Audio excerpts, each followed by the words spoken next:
Կառավարությունը քննարկել է ինտենսիվ այգեգործության զարգացման պետական աջակցության ծրագրում փոփոխություններ կատարելու նախագիծը, որով նախատեսվում է պարզեցնել ծրագրի շահառուների կողմից ներկայացվող փաստաթղթերի ցանկը եւ լրացուցիչ աջակցություն տրամադրել այն տնտեսվարողներին, որոնք վնասներ են կրել Ռուսաստանի կողմից հայկական գյուղմթերքի արտահանման նկատմամբ կիրառված սահմանափակումների հետևանքով։ Նախարարության կողմից սահմանված կարգով մինչև 2026 թվականը իրականացված մոնիտորինգի արդյունքների հիման վրա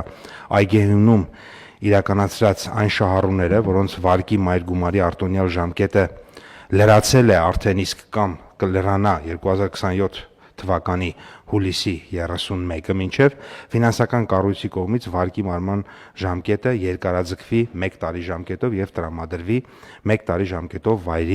վարկի մայր գումարի լրացուցիչ արտոնյալ ժամկետի։ Պետական աջակցության ծրագրերի շրջանակում արդեն հիմնվել է ավելի քան 5500 հեկտար ինտենսիվ այգի, նոր կարգավորումներով վարկերի մարման լրացուցիչ արտոնյալ ժամկետը կնպաստի նրանց ֆինանսական կայունության պահպանմանը եւ ներդրումների շարունակականությանը։ Արտոնյալ ժամկետ նշանակում է, որ ոչ տոկոսա տալիս, ոչ մայր գումար։ Այո, եւ որ Այսինքն գումարը վերցրել է օգտագործում, բայց ոչ տոկոսա տալիս, ոչ մայր գումար։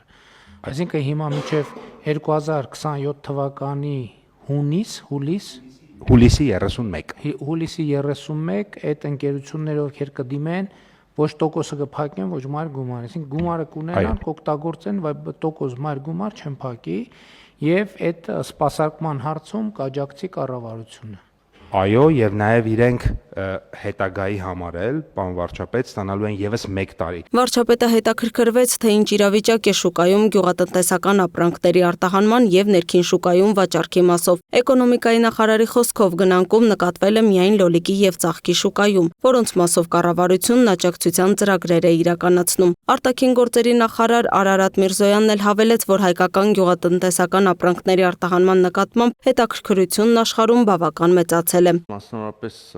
մրգերի, բանջարեղենի, հատապտուղների եւ նաեւ ծաղիկների համար այս նոր շուկաների փնտրտուքը իսկապես մեծ հետաքրքրություն է առաջացրել բազմաթիվ տեղերում, կարող եմ Եվրոպական միության շուկան նշել, կարող եմ Կենտրոնական Ասիան նշել եւ արաբական երկրներ, ասենք օրինակ Իրաքը եւ նաեւ անմիջական հարևանները, Թուրքիան օրինակ նաեւ իր ողջ այդ բաներով գործող սահմանափակումներով հանդերձ որոշ դեպքերում, ինչպես պարոն Պապյանը նշեց, արդեն այսպես փորձնական եւ գուցե նաեւ հետագայի պոտենցիալով առաքումներ արվում են, արտահանում արվում է, որոշ դեպքերում առաջիկա օրերին, շաբաթներին կտեսնենք։ Չեմ կարող թաքցնել եւ իմաստել չունի առանձին ուղղություններով, քանի որ նոր են այդ շուկաները եւ կոնտակտները,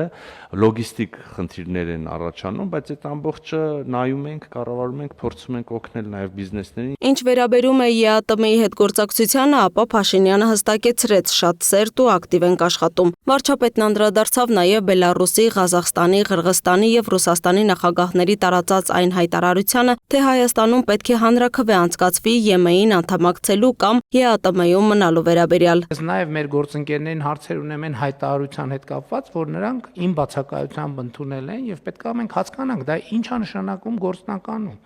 Այսինքն մենք պետք է հասկանանք Եվրասիական տնտեսական միության ցանկացած երկիր, ցանկացած երկրի հետ կապված կարող ասենց որոշումներ կայացնի եւ ուղղակի տես մի օր արտնանալ որոշումներ կայացնել։ Իմ գնահատմամբ, եթե այս հարցի պատասխանը այո է, ուրեմն Եվրասիական տնտեսական միությունը հայտարարում է ինքնալուծարման մասին։ Մեկ այլ նախագծով կառավարությունը նախատեսում է Տավուշի մարզի Գեղահովիտ բնակավայրում կառուցել UEFA-ի չափանիշներին համապատասխան ֆուտբոլային մարզադաշտ, որի նախագծանախահաշվային փաստաթղթերի մշակման համար կհատկացվի 178 միլիոն դրամ։ Այս որոշման արդյունքում մենք կկարողանանք հրատապ կարգով մեկնարկել պատշաճ կերպով ու սահմանված ժամկետներում իրականացնել Իջևանում UEFA-ի ստանդարտներով 10,000-անոց ֆուտբոլի մարզադաշտի կառուցման ծրագիրը, երաշխավորելով դրա ավարտը մինչև 29 թվականի հունվարը 29-ին կայանալիք առաջնությանը ընդառաջ։ Կառավարության մյուս նախագծով առաջարկվում է Հայաստանում ներդնել բջջային հեռախոսների email կոդերի միասնական գրանցման եւ վերահսկողության համակարգ։ Նպատակն է կանխել չմաքսազերծված, կեղծ կամ փոփոխված email կոդերով հեռախոսների շրջանառությունը, նվազեցնել ստվերային ներմուծումը եւ բարձրացնել կիբերանվտանգության մակարդակը։ Առաջարկվող կարգավորումներով քաղաքացիները հնարավորություն կունենան առցանց գրանցել իրենց նոր հեռախոսների email կոդերը, իսկ կապի օպերատորները ծառայություններ կմատուցեն միայն գրանցված եւ օրինական սարքերին։ Եթե ֆիզիկական անձը, քաղաքացին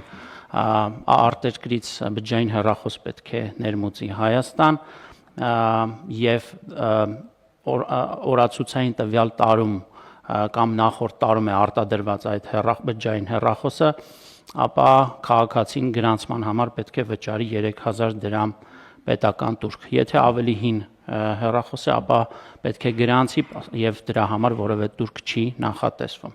Երկրորդ, երրորդ, չորրորդ եւ հնարավոր հետագա բոլոր հեռախոսների ներմուծման պարագայում ֆիզիկական անձը տվյալ տարվա 365 օրվա ընթացքում 2026 թվականին արտադրված հեռախոսի համար պետք է վճարի 100,000 դրամ տուրք, ինչ 2025 թվականի համար 20,000 դրամ տուրք։ Կառավարությունում վստահ են, որ համակարգի ներդրումը կբարելավի հարկային բարձրարարությունը, կուժեղացնի սպառողների պաշտպանությունը եւ կօգնի կանխել հեռախոսների գողության ու խարդախության դեպքերը։ Լուսինե Գրիգորյան, Free News, Ազատ լուրեր։